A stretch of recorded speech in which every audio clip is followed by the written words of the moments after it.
How hard is it to make a VTube model in Live2D?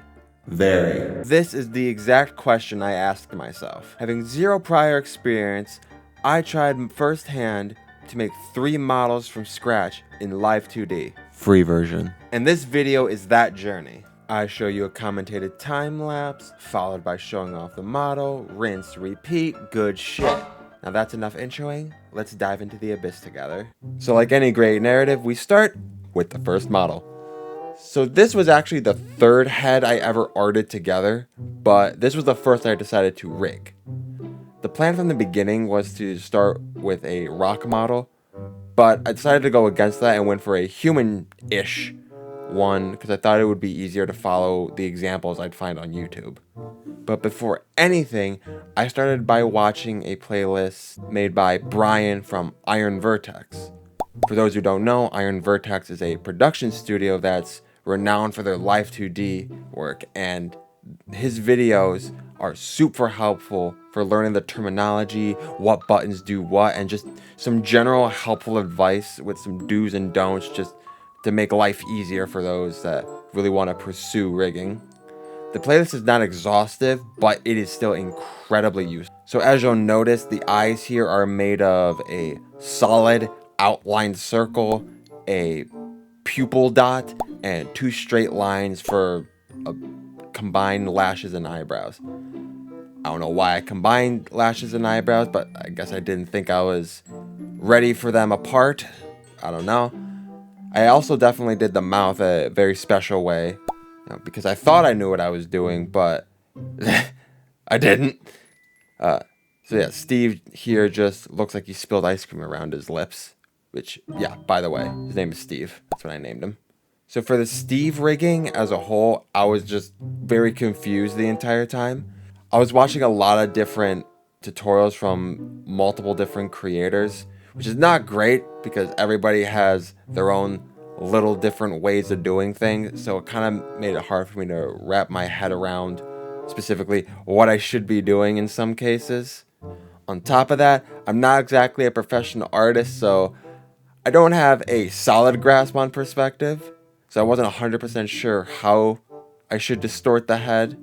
There's plenty of references online, but again, every artist, has perspectives that are a little different from one another. Most of the videos that I looked at for Steve were from a playlist made by a creator named, I hope I pronounced this correctly, Zekos.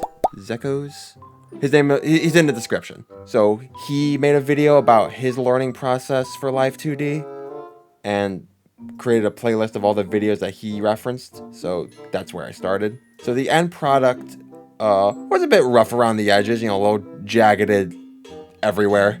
But I didn't want to spend too much time specifically on the first model because I just wanted to gain a little bit of an understanding. I wasn't planning on ever using this. I definitely learned a lot of things on like what not to do for making a model.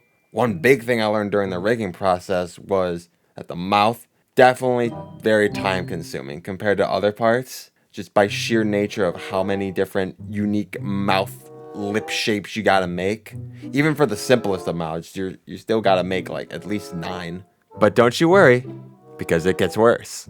Yeah, Steve was just a warm-up. The real show has yet to come. Hello! So, here's the Steve model. As you can see, there's a little bit of jank. Just a little. Oh my gosh. Didn't go exactly as planned, clearly. The eyes aren't exactly going where they should be when I'm turning my head. I can't help but like laugh at this. It's so freaking goofy. Like I'm just looking left, looking right, like oh my god. Oh my gosh. I don't know what to say about this. I mean, mistakes were made, I guess. And when I'm talking, I can see that like the lips is like lip skin's kind of covering the nose when the mouth is open. But yeah, so this is Steve. I think you got enough of Steve. Enough Steve in your life. Oh my gosh. Oh my gosh. Maybe Steve will return someday, but we're done with him for now. So without further ado, let's move on to, let's move on to the next model. I decided to go for the rock shape, as I always intended to. Like the Steve model, I wasn't aiming to make it perfect, but I did want to put at least a little more polish on this, just for that practice. At first I gave outlines to the head and the eyebrows, but later I decided to get rid of them because I realized I didn't really need them or want them. Making the mouth for this one also took a few tries because, again, learning process. But I was finally able to wrap my head around how mouths are kind of supposed to work for a Live2D rig. When it comes to things like the inside of the mouth for a Live2D model, you want to make more than what you think you'll need. Because if you make too much, well, that can always be hidden. But if you make too little, then you can start running into issues, especially if you have a really detailed inside mouth. For the eyes, you might notice that the eyelids don't really look good in the closed position. I did my best to try and make it work, to try and make them straight, but besides the fact that they were half ovals, I realized after the fact that the biggest issue there was the fact that I didn't put on as nearly as many vertices as I should have. The more you need a part to change from its original shape, the more you need to distort it. Like, for example, an arch to a straight line, the more vertices you're gonna want so you can keep it smooth rather than have it bumpy and rough. I, unfortunately, learned that the hard way. This rule doesn't really apply to typical lip skin because lip skin is usually just one solid color, just like the rest of the face, so it blends in. But I hate myself and use the rock, so there isn't really one solid color for me to work with, so I had to put in a lot of vertices to try and make it look as good as I could. Unfortunately, there wasn't a lot I could do to not make it look off when it moves, when it talks. And a problem made especially worse by the fact that after I rigged the head positions, I noticed that the lip overlapped the bottom. Thankfully for the last model, I was able to come up with a creative solution, but no spoilers. So 2 big takeaways I took from this model was, don't be stingy with the vertices, and put the face higher. And say hello to the second model, baby. Oh my gosh. Ain't it lovely? Ain't it lovely? Yeah. So I'm noticing that there is a little jank as well with this one. Yeah, I've already kind of noticed that, I don't know if you can see it there, a little bit of the mouth kind of peeking through the edges right there. Yeah, and obviously then, like, I'm noticing all the blue in the eyes, like the blue that's peeking out of the ovals. Like, I can only really make myself look upset if I'm looking down.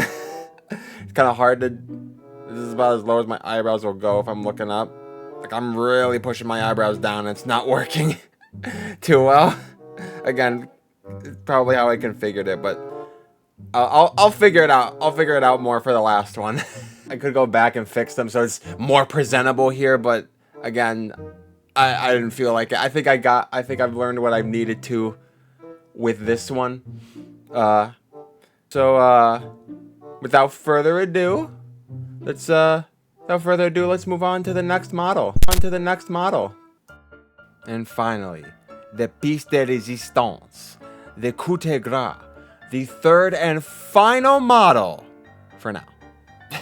Yeah, so this was when I put everything I had learned up to this point to the test. Not to say I didn't learn anything for this one. You don't work on your third model ever for 35 hours and learn nothing. Yeah, that's right. 35 hours. That's more than both of the previous models combined. So for the last model, I primarily focused on one set of YouTube videos by a lovely creator named, I hope I pronounced this correctly, Chupuko. Links in the description, of course. I wanted this model to look as good as I could possibly get it. So I had actual irises, and I put in a lot more keyframes for the mouth, just as examples. But this also led to me coming up with a very impromptu idea. That idea being, I would make the inside of the mouth a solid color and smaller than the lips. And for every frame, I would just stretch it out so that it would fit the entire inside of the mouth. And then with the power of clipping, I would make it look like a neat space background that I made. I just wasn't a fan of the rock lip skin. Now, I thought there was no way it was going to work. I thought it was too simple, and there was clearly something that would keep it from working that I wasn't seeing. But thankfully, I was dead wrong. It worked. It worked exactly how I wanted it to. So now, the inside of the model's mouth looks like magic. The eyes are a funny story. So after I art meshed the initial eye, I decided I didn't like it. So I went back to the drawing board, modified it, re-imported it, and re-art meshed it until I came to the realization that it would be a lot easier and look a lot better if I went back into the drawing board again and split the top eyelash into 2 pieces. And when I got back into said drawing board, I decided that I didn't like the eye, so I modified the entire thing again, and then I imported and art meshed it for the 3rd time. Definitely a pain, but I'm glad I did it.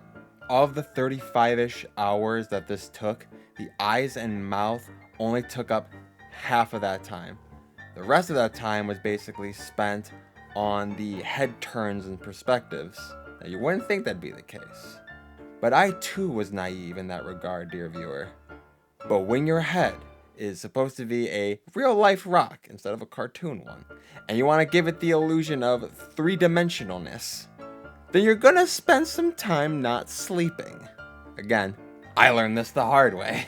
As for the art meshing of the rock itself, I definitely don't recommend following what I did. I don't recommend using a rock as a model, most especially, but yeah, I chalk up all the meshing I did to best guesses and hubris. In the end, I was very happy with how it came out, and in all honesty, I was pretty impressed with myself, And voila! Say hello to the... Oh, wait. It's so dark in here. Hold on, let me take care of that real quick. There we go. Yeah, so... I'm not gonna lie. I'm pretty happy with this one. Like, I'm still trying to figure out the settings so, like, the mouth and eye movements look as good as they can, but... honestly, it's not bad, I think. When I look down or look too far to the left or right, like I start, like, my model start going to the sad mode. Like, I'm rolling my eyes right now. Oh my gosh, I won't be able to see until post if this looks good, but yeah, this has been a very, very interesting experience. I had a lot of fun learning how to do this. Honestly, I want to go back and, like, do more of this. Honestly, I'd love to, like, I have all kinds of ideas that I'd love to implement using Live2D. Congratulations on making it to the end. What did you think? Did you learn anything? Do you enjoy the style of video? Let me know in the comments below. This isn't the last time I want to make a video about learning a new skill. And there are plans for another new model in the future, but more on that in my next art video. If my weirdness sounds interesting, then leaving an interaction like a like or a share or a subscribe can help ensure that I can continue to do more and even weirder shit in the future. This channel is in its throwing shit at the wall and seeing what sticks phase. So the future is full of possibilities. Here's the outro. Ciao for now.